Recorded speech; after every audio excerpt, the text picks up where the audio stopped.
உங்கள் சரத் மருத்துவமனை, world's best integrated hospital.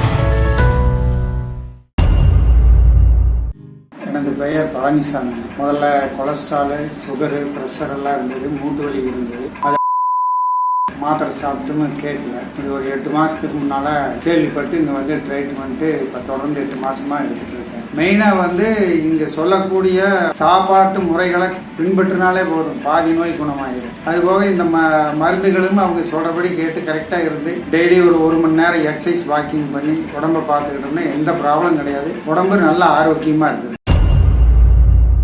வணக்கம். இன்றைக்கி எல்லாருக்குமே எக்ஸாம் வருது. எக்ஸாம் ஃபியர் அப்படிங்கிறது ஒரு மிகப்பெரிய பிரச்சனையாக இருக்குது. எப்படி அப்படின்னு பார்த்தீங்கன்னா, நிறைய குழந்தைகளுடைய பிரச்சனையே இன்றைக்கி என்னென்னு பார்த்தீங்கன்னா எக்ஸாம் ஃபியர். எப்படி எக்ஸாம் எழுதுறது, என்ன வகையான கொஷின்ஸ் வரும், அது நம்ம எப்படி ஆன்சர் பண்ண முடியுமா, நம்ம வெல் ட்ரெயின்டா இல்லையா, இந்த ஒரு ஆன்சைட்டிலேயே அவங்களுக்கு பாதி காலம் அவங்களுக்கு ரொம்ப ஒரு ப்ரெஷராகவே முடிஞ்சிடும். அதே மாதிரி குழந்தைங்க படபடப்பாக இருக்கிறது, ஒரு ஆன்சைட்டி, ஒரு கவலை. அதே மாதிரி நிறைய பேருக்கு நல்லா படிப்பாங்க, ஆனால் அதே சமயம் எக்ஸாம் ஹால் போனால் உடனே அவங்களுக்கு ஒரு படபடப்பு வந்துடும். படித்ததெல்லாம் மறந்துடும் நிறைய பேருக்கு. இதெல்லாம் யோசிச்சுக்கோங்க. ஸோ இதெல்லாம் ஏன் நடக்குது அப்படின்னா, ரொம்ப முக்கியமான விஷயம். பொதுவாக குழந்தைகளுக்கு நம்ம சில விஷயங்களை சொல்லிக் கொடுக்கணும். ஒன்று நம்ம நல்ல எக்ஸசைஸ் பண்ணுற சொல்லிக் கொடுக்கணும். மல்டிவிட்டமின் டிஃபிஷியன்சி இருந்துடக்கூடாது. உணவுகள் எப்போ பார்த்தாலும் பார்த்திங்கன்னா அரிசி, இட்லி, தோசை, பரோட்டா, சப்பாத்தி இதே திரும்ப வரக்கூடாது. ஸோ கொஞ்சம் அவங்களுக்கு நல்லா கான்சன்ட்ரேட்டட் ஃபுட்டு கொடுக்கணும். ஃபிசிக்கல் ஆக்டிவிட்டி, அதே மாதிரி மெடிடேஷன், அதே மாதிரி மூச்சு பயிற்சி போன்ற விஷயங்கள் செய்யும் பொழுது, பொதுவாக இந்த பிராணாயாமா, வாஸ்திரிகா, கபாலபதி எல்லாம் செய்யும்போது பிரெயின் ஆக்டிவிட்டி ரொம்ப நல்லாயிருக்கும். ஏன்னா நம்ம உடம்புல ஆக்சிஜன் கிடைக்க நம்மளோட மெட்டபாலிசம் அதிகமாகவும், வளர்ச்சிதை மாற்றம் அதிகமாகும். அதே சமயம் பார்த்திங்கன்னா ரொம்ப சுறுசுறுப்பாக இருக்கும். பிரெயின் செல்ஸ் எல்லாம் நல்லா ஆக்டிவாக வச்சுக்கிறதுக்கு ஒரு மிகப்பெரிய விஷயம் இந்த நான் சொன்ன விஷயங்களை, உணவு, சில பயிற்சி, மூச்சு பயிற்சி, இதெல்லாம் நம்ம பண்ணாமல் இருக்கிறதும் இதற்கான ஒரு காரணமாக நம்ம எடுத்துக்கலாம். அதே மாதிரி பேரண்ட்ஸு, குழந்தைங்க 2 பேருமே நல்லா மனம் விட்டு ஒரு ப்ராப்பர் அண்டர்ஸ்டாண்டிங் இல்லாததும் இந்த மாதிரி பிரச்சனைகளுக்கான காரணமாக இருக்குது. ஏன்னா நிறைய பேர் குழந்தைகளை ஃபோர்ஸ்ஃபுல்லாக நீ படி ஃபஸ்ட் ரேங்க் எங்கே. ஸோ இந்த ஓட்டத்தில் உண்மையாகவே நம்ம ஒரு நிமிஷம் யோசிச்சு பார்க்கணும். நீங்கள் நிறைய பேர் ஒரு 10th படிக்கிற குழந்தை, ஐயோ என் பையன் 10th நான் உடனே வீட்டுக்கு போகணும். நீங்கள் போகணும், யோசிச்சு பார்க்கணும் இல்லையா? ஒரு கொஞ்ச நேரம் அமைதியாக இருந்து யோசிக்கணும். அவனை நல்லா ட்ரெயின் பண்ணுங்கள். ஒரு டியூஷன் வைக்கலாம், ஒரு மாஸ்டர்கிட்ட நல்லா ப்ராப்பராக கொடுக்கலாம். நல்ல உணவு, நல்ல பயிற்சி, நல்ல ஒரு மெடிடேஷன்லாம் கொடுத்திங்கன்னா அவனே நல்லா படித்து எழுதிடுவாங்க இல்லையா? குழந்தைகளுக்கு அந்த மாதிரி ஒரு நல்ல ஒரு கைடன்ஸ் பேரண்ட்ஸ் கொடுக்கணுமே தவிர ப்ரெஷரை மட்டும் கொடுத்துட்டு இருந்தீங்கன்னா கண்டிப்பாக அது ஒரு நல்ல ஒரு விஷயமாக அமையாது. கடைசியில் சும்மா நல்லா பைஹார்ட் பண்ணி படிப்பாங்க, எழுதுவாங்க.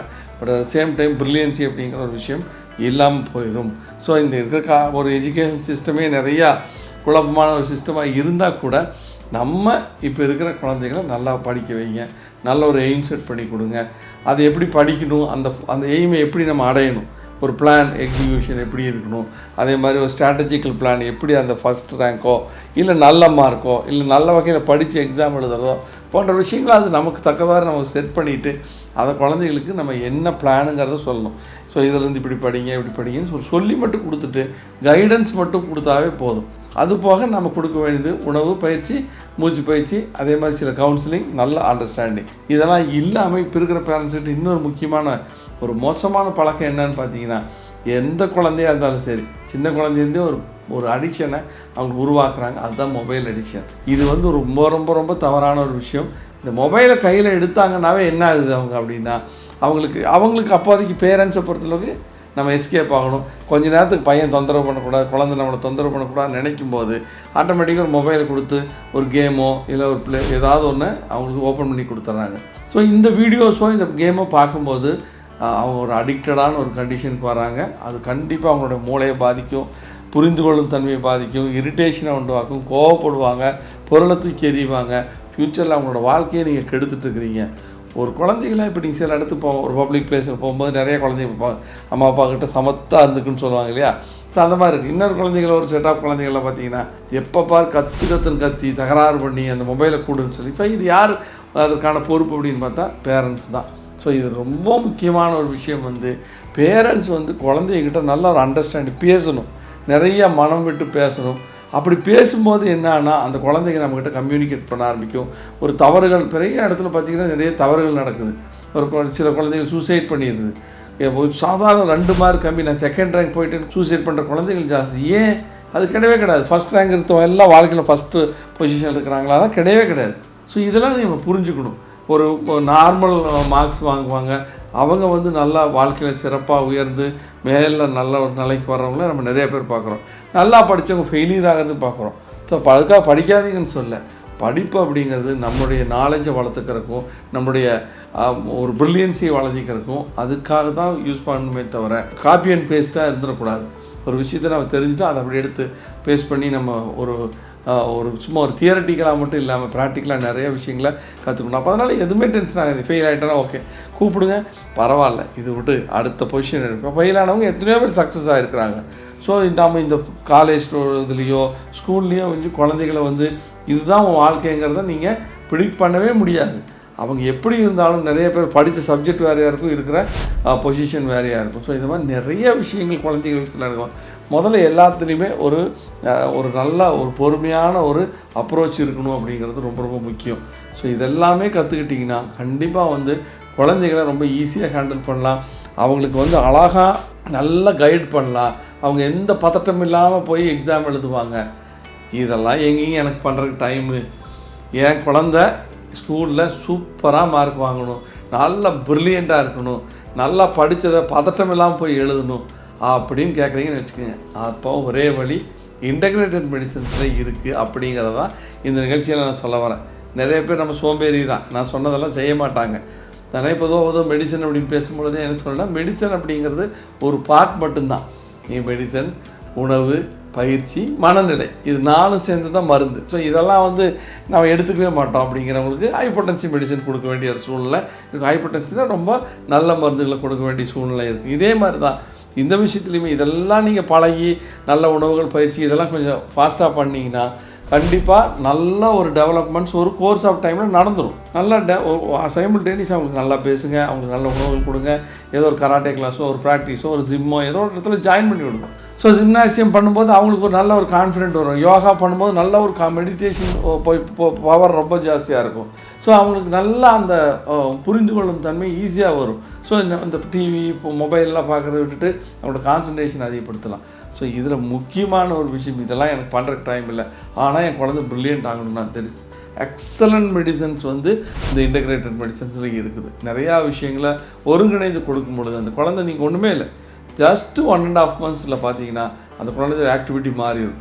பயங்கர கோவப்படுறான்னு சொல்கிறவன் கோவமே இல்லாமல் அழகாக வருவான். இப்போ நாங்கள் நிறைய பேஷண்ட்ஸ் பார்க்குறோம், வரும்போது பயங்கர கோவம், அதை தூக்கி எறியும், இதை தூக்கி ஹைப்பர் ஆக்டிவாக இருப்பாங்க. ஆனால் இந்த மருந்துகள் எடுத்துக்கிட்டிங்கன்னா ரொம்ப கூலாக இருக்கிறத பார்க்கலாம். இது எதுவுமே செடேட்டிவ் கிடையாது. அதுதான் இதில் இருக்கக்கூடிய மிகப்பெரிய ஒரு வலிமையை. இது செடேட்டிவ் மயக்க நிலை மருந்துகளோ உங்களுடைய மனசை தளர்வு பண்ணுற மருந்துகளோ கிடையாது. அதே மாதிரி குழந்தைங்களுக்கு பயம் அப்படின்னு வந்து எக்ஸாம் ஃபியர், அதுக்கு போனால் அதையே தவிர்க்கிறதுக்கு என்ன பண்ணலாம், அதுக்கும் மருந்து இருக்குது. எனக்கு படபடப்பு வருது, அதையும் சரி பண்ணலாம். அதே மாதிரி எனக்கு படிக்க முடியுது, நல்லா படிக்கிறேன், ஆனால் எக்ஸாம் ஹாலில் போய் உட்கார்ந்ததுமே எனக்கு எல்லாமே மறந்துடுது அப்படின்னு சொல்கிறவங்களுக்கும் இதில் ஒரு எக்ஸலண்ட்டான மெடிசன்ஸ் இருக்குது. இதை நீங்கள் தெரிஞ்சிட்டிங்கன்னா இப்போ குழந்தைங்க ரொம்ப ரொம்ப அழகாக அது. ரெண்டாவது இன்னொரு விஷயம், மருந்து கொடுக்கறதுல எந்த தவறும் கிடையாது. நாங்கள் அடிக்கடி சொல்கிற ஒரு வார்த்தை என்னென்னா, அந்த எந்த மருந்தாக இருந்தாலும் அது பக்க விளைவுகள் இல்லாத மருந்தாக இருக்கணும். அது ரொம்ப முக்கியம். குழந்தையோ ஒரு பெரியவங்களோ எதை சாப்பிட்டாலும் ஒன்றும் பக்க விளைவுகள் வந்துடக்கூடாது. அப்படிப்பட்ட எக்ஸலண்ட் மெடிசன்ஸ் இன்டெகிரேட் மெடிசன் இருக்குது. ஜஸ்ட் 1.5 months உங்கள் குழந்தையோட ஆக்டிவிட்டியே மாறிடும், பிரில்லியன்சி மாறிடும், நல்ல அக்செப்டன்ஸ் இருக்கும், ஈஸியாக புரிஞ்சுக்குவாங்க, பதட்டம் இருக்காது. அவங்களுக்கு அந்த எக்ஸாம் ஹாலில் போய் உட்காந்து ஐயோ எல்லாமே மறந்துருச்சு, அந்த பதட்டமே இல்லாத ஒரு குழந்தைகளாக மாறணும்னா இன்டெகிரேட்டட் மெடிசன் ஒரு அற்புதமான தீர்வு. நிறையா விஷயங்கள் நீங்களும் தெரிஞ்சிருப்பீங்க. ஏன்னா இப்போ ஒரு நரம்பியல் கோளாறுன்னு பார்த்தா அமுக்ரானடு, அஸ்வந்தடு நான் சொல்கிற மாதிரி நிறையா வந்து மருந்துகள் ஓவர் த கவுண்டரில் வாங்குறோமோ அந்த மாதிரி நிறைய மருந்துகளை வந்து நம்ம ஈஸியாக குழந்தைகளுக்கு கொடுத்து அந்த குழந்தையோட பிரில்லியன்ஸை அதிகப்படுத்த முடியும். ஏன்னா நீங்கள் நிறைய கேள்விப்பட்டிருப்பீங்க, இப்போ வல்லாரை ஆகட்டும், அதே மாதிரி நீங்கள் ஆயுர்வேதத்தில் பார்த்தீங்கன்னா சரஸ்வதா அரிஷ்டம் பார்க்குறீங்க, அதே மாதிரி சரஸ்வதா ஹிருதம், வாணி ஹிருதம் இருக்குது. அந்த மாதிரி நிறையா விஷயங்கள் இருக்குது. ஹோமியோபதியில் சில மருந்துகள் அற்புதமான மைண்ட் சிம்டம்கான மருந்து, ஆன்சைட்டியை போக்கக்கூடிய மருந்துகள், ஒரு டிப்ரெஷன் இருந்தால் அதை சரி பண்ணக்கூடிய மருந்து, ஓவர் ஆங்கர் பயங்கரமான கோபக்காரங்களாக இருக்கிறவங்கள சரி பண்ணக்கூடிய மருந்துகள், இந்த மாதிரி பல மருந்துகளை உள்ளடக்கியது தான் இன்டெகிரேட்டட் மெடிசன்ஸு. அதை விட ஃப்ளவர் ரெமடிஸ், அது ஒரு குரூப் ஆஃப் ஆக்டிவிட்டி ரொம்ப நல்லாயிருக்கும். ஸோ இது மாதிரி பலதையும் ஒருங்கிணைஞ்சு கொடுக்கும்போது அந்த குழந்தை ஒரு சரியான பிரில்லியன்ட் குழந்தையாக ஆகும் அப்படிங்கிறதுல சிறிதளவும் எனக்கு ஐயமே கிடையாது. ஏன்னா நிறைய பேரை நம்ம பார்த்துருக்குறோம். குழந்தைகளை ஒரு குழந்தையெல்லாம் நான் ஸ்கூல்லேயே சேர்த்த மாட்டோம், ஏன்னா இந்த குழந்தை அவ்வளோ பயங்கர ப்ராப்ளம் பண்ணுதுன்னு சொன்னவங்கள ஒரு 2 monthஸில் பார்த்தீங்கன்னா அவ்வளோ அடக்கமாக போய் அந்த குழந்தைய சேர்த்து அது நல்ல மார்க் ஸ்கோர் பண்ண ஃபைல்ஸ்லாம் கூட எங்கிட்ட இருக்குது. ஸோ இந்த மாதிரி நிறையா விஷயங்களை தெரிஞ்சுக்கங்க. இப்படியெல்லாம் இருக்கா அப்படிங்கிறது நிறைய பேரோட கேள்விகள், ஆனால் இருக்குது. இதை தெரிஞ்சுக்கங்க, இதையும் செய்யுங்க. கூட நல்ல உணவுகள் கொடுங்க, நல்ல பயிற்சிகள் கொடுங்க, மனதிற்கான நல்ல யோகா மெடிடேஷன் போன்ற விஷயங்களை அவங்க குழந்தைகளுக்கு செய்து காட்டுங்க. ஏதாவது கராட்டே கிளாஸோ ஒரு 10 பேர் கூடுற இடத்துல அவங்கள விடுங்க, அவங்க நிறைய பேர்கிட்ட பழகட்டும். அந்த மாதிரி விஷயங்களாக இருக்கும்போது இந்த இன்ஃபீரியாரிட்டி அப்படி நிறைய பேருக்கு இருக்குது, குழந்தைகளுக்கு வளராது, தன்னம்பிக்கை அதிகமாகும். சூசைட் போன்ற விஷயங்களை நம்ம தவிர்க்கலான்னா நம்ம அவங்ககிட்ட நல்லா கம்யூனிகேட் பண்ணுங்கள். எல்லாத்தையும் விட வாழ்வது எப்படி அப்படிங்கிறது தெரிஞ்சுக்கிறது ரொம்ப முக்கியம், மகிழ்ச்சி முக்கியம். ஸோ இந்த குழந்தைகளோட பிரில்லியன்சி அப்படிங்கிறது நம்ம மருந்துகளால் கொடுத்தா கூட உணவுகள், பயிற்சிகள், மறுபடியும் மற்ற விஷயங்கள் எல்லாம் யோகா, மெடிடேஷன் போன்ற விஷயங்கள் எல்லாம் வந்து பார்த்திங்கன்னா அந்த குழந்தைகளை பல மடங்கு அறிவாளிகளாக மாற்றும். நன்றி, வணக்கம். The first duty of the doctor is to educate people not to take lifetime medication unnecessarily. And if it is necessary, that should be without side effect. இதுதான் எங்களோட கான்செப்ட். 6 மாவட்டங்கள், 6 கிளைகள், 50க்கும் மேற்பட்ட மருத்துவர்கள், சமரசமில்லாத சுத்தமான மருந்துகள், உள்நோயாளிகள் பிரிவு, ஹைடெக் லேப் வசதி, யோகா, பஞ்சகர்மா, நோய்க்கு ஏற்றாற் போல அனைத்து ஆயுஷ் சிகிச்சை முறைகள், 23 வருட மருத்துவ சேவையில் பல லட்ச நோயாளிகளை சுகப்படுத்தி இன்றும் மருத்துவ சேவையில் உங்கள் சரண்ஸ் மருத்துவமனை, வேர்ல்ட்ஸ் பெஸ்ட் இன்டிகிரேட்டட் ஹாஸ்பிட்டல்.